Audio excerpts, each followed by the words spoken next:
गरीब माँ। पुराने साधारण कपड़े पहने एक महिला ने एक बहुत बड़े होटल में प्रवेश किया। सभी ग्राहक जो पहले से वहां बैठे हुए थे उसे बड़े ही तिरस्कार की नजर से देखते हैं। वह महिला फटी पुरानी ड्रेस पहने हुए थी और देखने में गरीब लग रही थी। होटल का वेटर तुरंत उसके पास दौड़ा और बोला, मैडम, आप शायद गलत जगह चली आई हैं। होटल का वेटर चाहता था कि तुरंत वो महिला इस होटल से बस बाहर चली जाए। महिला ने घबराते हुए उसकी ओर देखा और पूछा, क्या यह ताज होटल है? उस डाइनिंग हॉल में मौजूद लोग कानाफूसी करने लगे और उनमें से कुछ तो हंसने लगे। वेटर ने महिला की ओर देखा और बोला, आप सही कह रही हो, यह है तो, पर आप क्या चाहती हो मैडम? लेकिन उस होटल में असंतुष्ट ग्राहकों में से एक चिल्लाया, तुरंत मैनेजर को बुलाओ। मैंने यहाँ पहले से ही टेबल इसलिए नहीं बुक करवाई कि कोई भिखारी मुझे यहाँ खाते हुए देखे। महिला ने अपना सिर नीचे कर लिया और धीरे से बोली, बेटा, मैं ज्यादा समय नहीं लूंगी तुम्हारा। वेटर ने कहा, मेरा केवल एक अनुरोध है कि आप इस तरफ आइए। वेटर ने अनिच्छा से बुजुर्ग महिला को अंदर आमंत्रित किया। वो बस किसी तरह से उसे बाकी ग्राहकों की नजरों से दूर ले जाना चाहता था। मैं तुम्हारी जगह होता तो सिक्योरिटी गार्ड बुलाकर उसे बाहर का रास्ता दिखाता। आपने देखा ना कैसे बदबू आ रही है, वह एक बुरा सपना है। यह सब बोल बोल कर वहां पर बैठे लोगों ने अपनी भावनाओं को बिल्कुल भी नहीं छुपाया। महिला मिठाइयों की शोकेस स्वीट डिस्प्ले काउंटर में गई और काफी देर तक उसे देखती रही।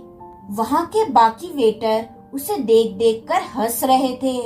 वे कह रहे थे, अगर ये यहाँ मुफ्त में खाने की उम्मीद करती है तो इसे कुछ नहीं मिलने वाला। ऐसा लगता था कि महिला ने उनकी बातों पर ध्यान ही नहीं दिया। महिला बोली, बताओ बेटा, क्या ये चॉकलेट केक केवल आधा खरीदना संभव है? इसकी लागत क्या है? मेरे पास 10 की 19 नोट है। उसने अपने हाथों में कुछ मुड़े हुए पुराने नोट दिखाते हुए पूछा। वेटर ने बड़ी मुश्किल से अपनी हंसी रोकी। मैडम, मुझे नहीं लगता कि आपके पास इस केक के एक टुकड़े के लिए भी पर्याप्त पैसे हैं। यह केवल केक नहीं है, बल्कि हमारे होटल के सबसे बड़े शेफ द्वारा बनाया गया कला का काम है। इसके अलावा हम इसे आधे में नहीं बेचते हैं। गरीब महिला शर्मसार हो गई।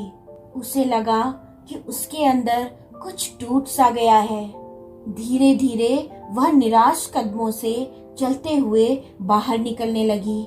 अचानक से उस होटल के कोने में अपनी पत्नी के बगल में बैठे एक फौजी ने बुलाया, मैडम, कृपया यहाँ आओ। आप बहुत निराश लग रही हैं। कुछ हुआ है?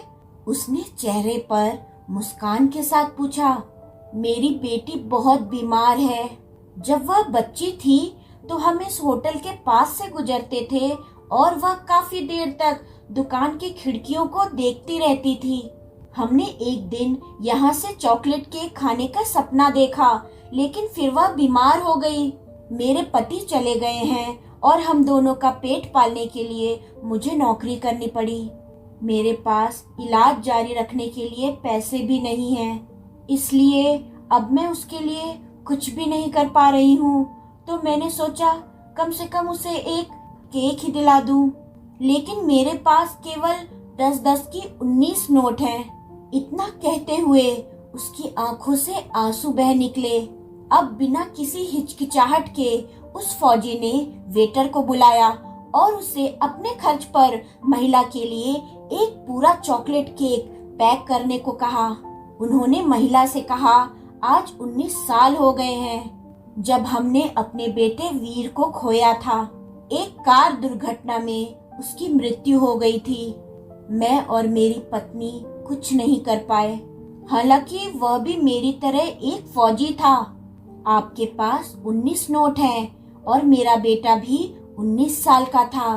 यह ऊपर वाले का इशारा नहीं तो और क्या है। फौजी की पत्नी ने गरीब महिला को अपना बिजनेस कार्ड दिया और बेटी के इलाज में मदद करने का वादा किया। जब वेटर महिला के लिए चॉकलेट केक लेकर आया तो महिला के चेहरे पर एक मुस्कान सी आ गई। उसने फौजी और उसकी पत्नी को धन्यवाद दिया और वहां से चली गई। इस घटना के बाद होटल में सब खामोश हो गए थे। सभी को फौजी ने एहसास दिला दिया था कि पैसों से भले ही महिला गरीब थी, लेकिन वहां बैठे सभी लोग विचारों से और दिल से गरीब थे, सिवाय फौजी के और उसकी पत्नी के। अब वहां किसी को भी हंसने का मन नहीं कर रहा था। दोस्तों, अगर हम किसी व्यक्ति की मदद करने के काबिल हैं, तो हमें उसकी मदद अवश्य करनी चाहिए।